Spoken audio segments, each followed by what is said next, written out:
జరిగిన మాట వాస్తవం. ప్రభుత్వం తరఫున నేను క్షమాపణ కూడా చెప్తున్నాను. ఎందుకంటే మనం అనుకున్న దానికంటే డబల్ 3 రెట్లు ఎక్కువ వచ్చింది. రైతులకు ఇబ్బంది అయింది. కల్లాలల్లా 15 రోజుల నుంచి రైతులు ఇబ్బంది పడుతున్నారు. ఆ మాట వాస్తవం. అందుకని మేము కూడా చింతిస్తున్నాం అందరం. డెఫినెట్ గా రైతుల కోసం ఈ ప్రభుత్వం ఎప్పుడు కూడా రాత్రింబలు కష్టపడి రైతులకు అన్ని రకాలుగా సపోర్ట్ గా ఉండాలన్న ఉద్దేశంతో పనిచేస్తుంది. కాబట్టి రాబోయే 10 రోజుల్లో కంప్లీట్ గా ధాన్యం సేకరణ కంప్లీట్ చేస్తామని చెప్పి నేను కూడా మాటిస్తున్నా.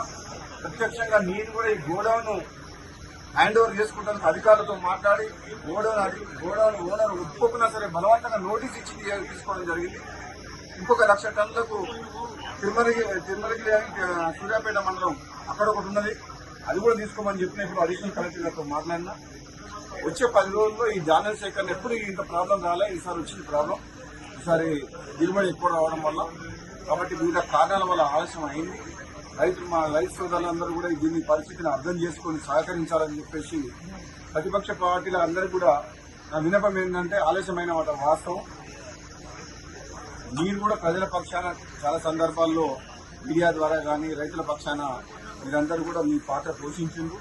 ప్రభుత్వం కూడా అన్ని రకాలుగా మీరు చేసిన పోరాటాన్ని కావచ్చు, మీ ప్రజల పక్షాన మాట్లాడడం కానీ రైతుల పక్షాన కానీ పాజిటివ్ గా తీసుకుంటున్న నెగిటివ్ యాంగిల్లో రాజకీయ కోణంలో రాజకీయం చేయదలుచుకోలేదు. ఎందుకంటే ఇది రైతుల సమస్య.